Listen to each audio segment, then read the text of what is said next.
రెండు చేతులెత్తి దేవునికి స్తోత్రం చేద్దామా? హల్లెలూయా! ఎందుకంటే మన తండ్రి గొప్పవాడు. తండ్రి గొప్పవాడైతే బిడ్డలు కూడా గొప్పవాడు అవుతారు. ఎందుకంటే తండ్రి పెంపకము మంచిదైతే బిడ్డలు కూడా ఏమవుతారంట?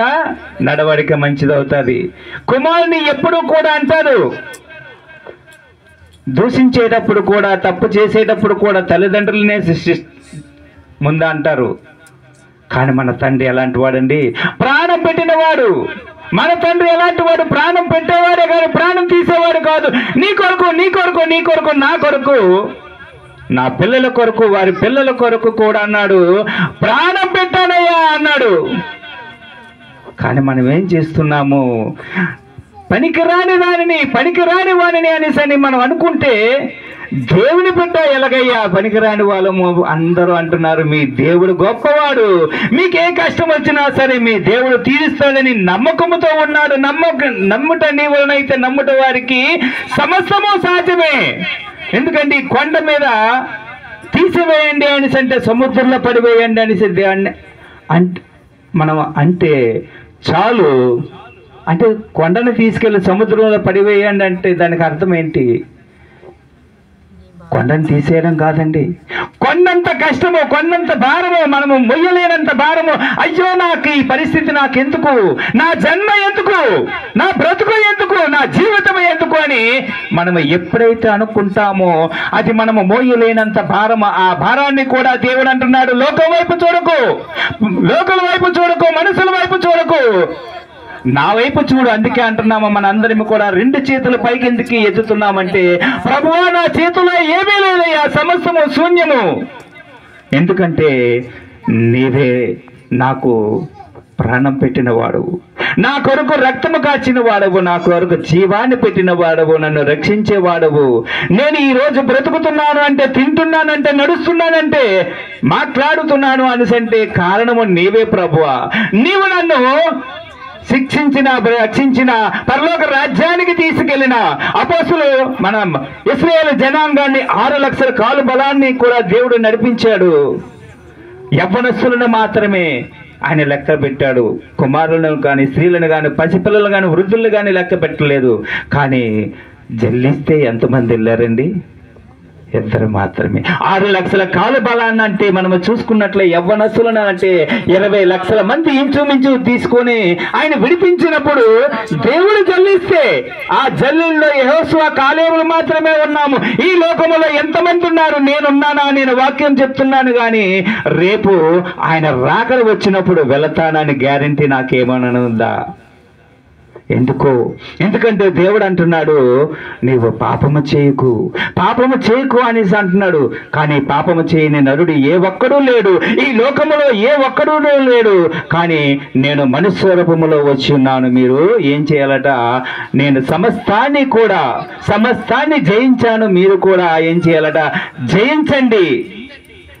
మనిషి రూపంలో ఆయన ఎందుకు వచ్చాడంటే, మనిషి రూపంలో మనము ఉండి మనము జయించగలమా లేమా అని మనకు సందేహాన్ని కలిగినప్పుడు ఆయన తీరుస్తున్నాడు. నేను జయించినప్పుడు మీరు జయించలేరు. మీరు మనుషుల మీద ఆధారపడుతున్నారు, లోకం మీద ఆధారపడుతున్నారు,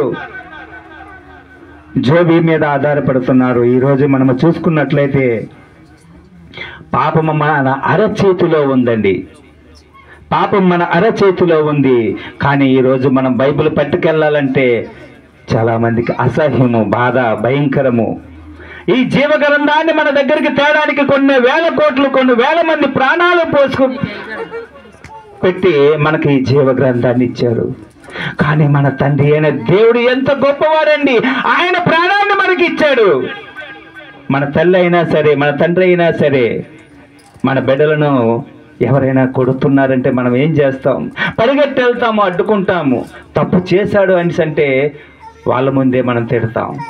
కానీ మన తండ్రి, జీవాధిపతి అయిన తండ్రి ఏమన్నాడు? నీ కొరకు నేను ప్రాణం పెట్టాడండి, నా కొరకు నా తండ్రి ప్రాణం పెట్టాడు. నిజమైన దేవుణ్ణి మనం విడిచిపెట్టేసి లోకములో ఉన్న దేవుని గురించి, లోకములో ఉన్న వాటి కోసము, సూర్యుని కింద ఉన్న సమస్తము కూడా వ్యర్థమే, సూర్యుని కింద ఉన్న సమస్తము కూడా పెంట వలన నేను ఎంచి ఉన్నాను అన్నాడు. ఆ పెంటని మనము ఆశిస్తున్నాము, దానికోసం పరుగులాడుతున్నాము, పాకులాడుతూ అనుకుంటున్నామే కానీ నిజమైన మార్గము ఎక్కడుంది, నిజమైన జీవము ఎక్కడుంది, నిజమైన దేవుడు ఎక్కడున్నాడు మనము తెలుసుకోలేకపోతున్నాము. ప్రియ బిడ్డలారా, ఈరోజు మన కొరకు దేవుడు పుట్టాడు అని మనము క్రిస్మస్ ఆరాధన మనము చేసుకుంటున్నాం. క్రీస్తు ఎప్పుడు పుట్టాడు? ఒక్క మాట నేను చెప్పి నేను ముగిస్తాను. చెప్పండి, క్రీస్తు ఎప్పుడు పుట్టాడు? ఒక్క మాట నేను చెప్పేసి ముగిస్తాను, ఎందుకంటే సమయం ఎక్కువ ఉంది. చెప్పలేరా? చెప్పండి అమ్మా. ఎవరికి తెలిసి వచ్చినా సరే చెప్పచ్చు. చిన్న సందేశం. క్రీస్తు ఎక్కడ పుట్టాడు అని నేను అడగలేదు. క్రీస్తు ఎప్పుడు పుట్టాడు?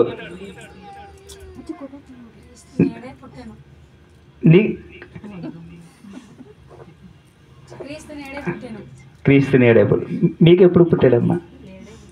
దేవునికి స్తోత్రం. క్రీస్తు నేడు పుట్టలేదండి. ఎప్పుడైతే నీవు మారు మనసు పొందావో, ఎప్పుడైతే నీ మారు మనసు కోసమో శరీరాన్ని మనసును ఎప్పుడైతే పాప క్షమాపణ నిమిత్తము ఎప్పుడైతే దేవుని అంగీకరించావో, రక్షణ తీసుకున్నావో, ఆ రోజే నీలో దేవుడు రక్షించబడ్డాడు. ఆ రోజే నీలో క్రీస్తు జన్మించబడ్డాడు. హల్లెలూయా. ఎందుకంటే ప్రతి రోజు కూడా బైబిల్లో ఉంది నేడే పుట్టాడు డిసెంబర్లో మనకి. కానీ నీలో ఎప్పుడు పుట్టాడు? ఈ రోజు దేవుడు పుట్టాడా లేక ఎప్పుడు పుట్టాడు? దేవుడు ఎప్పుడైతే పుట్టినప్పుడు నీ ఆనందం ఉందో, నీవు మరణించే వరకు కూడా అదే ఆనందముతో అదే ఉత్సాహంతో ఉండాలి. ఎందుకంటే నీ కొడుకుని ఎత్తుకుంటున్నావే, అప్పుడు నువ్వేం చేస్తున్నావు? ముద్దాడుతున్నావు. దేవుడు కూడా నిన్ను ముద్దాడాలి. దేవుడు సన్నిధిలో మనం ఉండాలి. ఎందుకంటే మనము లెక్కించబడే గుంపులో ఉండకూడదు, పరిగెట్టే గుంపులో ఉండకూడదు, పారిపోయే గుంపులో ఉండకూడదు, ఆరని అగ్గిన గుంపులో ఉండకూడదు. మన ఇంటికి మనము తాళము తీసి ఉండగా మనము నేరుగా వెళ్తున్నాము ఇంట్లోకి హ్యాపీగా.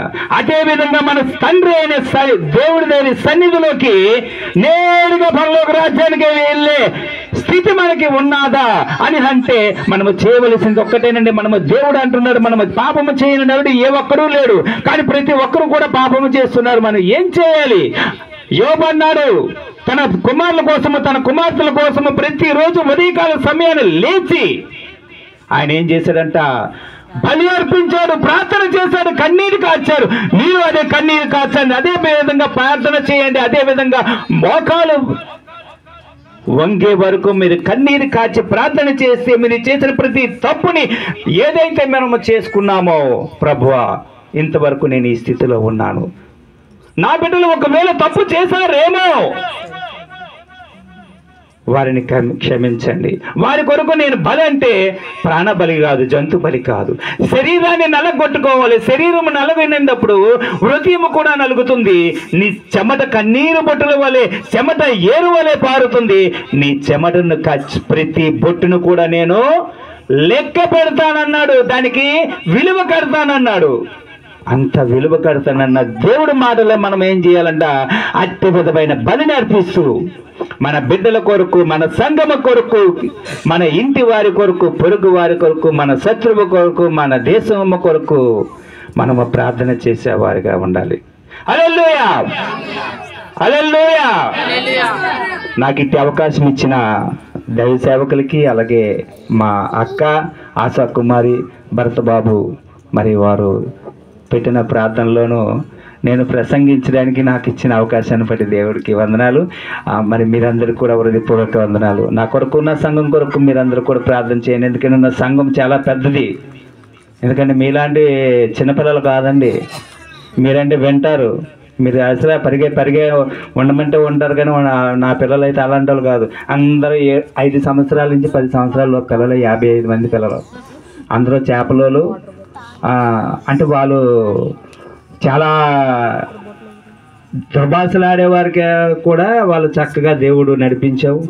ఈ రోజు కాలు పరిగెట్టగానే వాళ్ళు ఏ విధంగా ఉండేవారంటే బట్టలు లేకుండా పరిగెట్టే వాళ్ళు, ఈరోజు దేవుడు వాళ్ళని నడిపించాడు.